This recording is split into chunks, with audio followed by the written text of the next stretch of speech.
When it comes to training, a lot of people these days want the quick fix. They're after getting as quick a result as possible. Now that's whether they're taking Mounjaro, Reta, fat burners, they're going down the PED and using formula drug steroids. And a lot of people don't understand the mechanisms of these compounds and things they're using. And a lot of people are overusing the amount of drugs they need.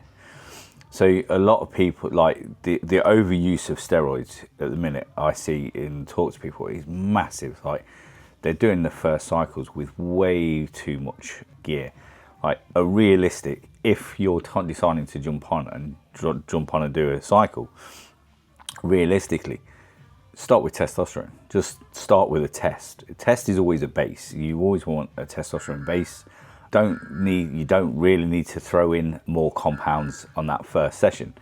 But what you do need to do is you need to be training hard. You need to learn that skill, training hard, making sure you sleep is good, making sure your nutrition's on point, making sure your stress management's good.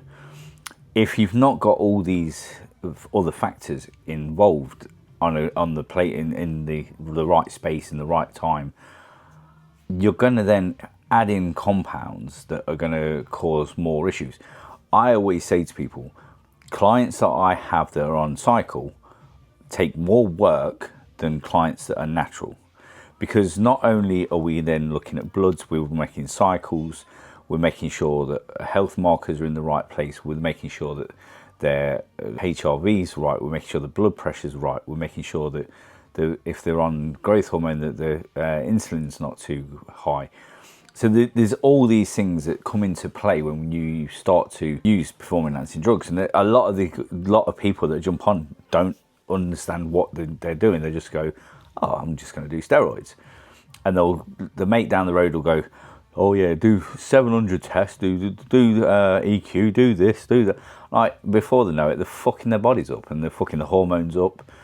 And then they're in a bad position where they start to get real bad side effects. And if they're jumping on the trend, they're getting fucking depression, they're getting sleep deprivation, they're getting fucking mood swings, jumping on EQ. So EQ, so for some people, will tank the fucking E2. So then they're getting low moods, wanting to fucking cry, joints hurting, all sorts of shit starts to happen.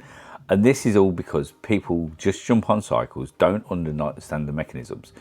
And you don't need to add more drugs. Like you don't need to add more into it. And this is where like people go wrong. Like they'll start to add more and more because they think more is better. Let's put it this way: if you're going to start on a lower dose of testosterone. As I said, testosterone is always your base.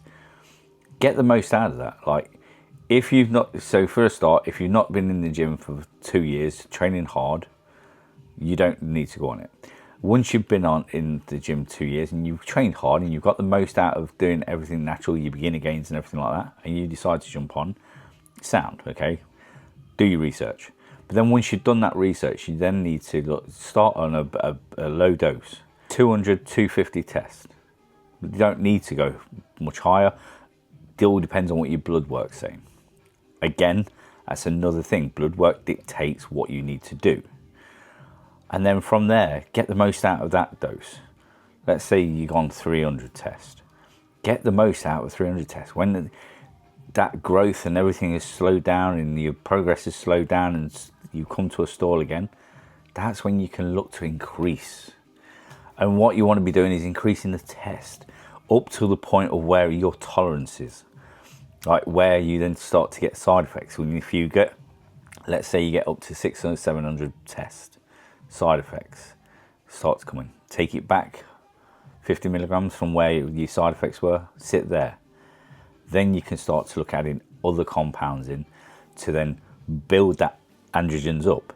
So you're then going to start to build up what steroids and what androgens you're using to fill the gaps. So you've got 650, you might need to you might be trying to get up to 800 milligrams of anabolics a week.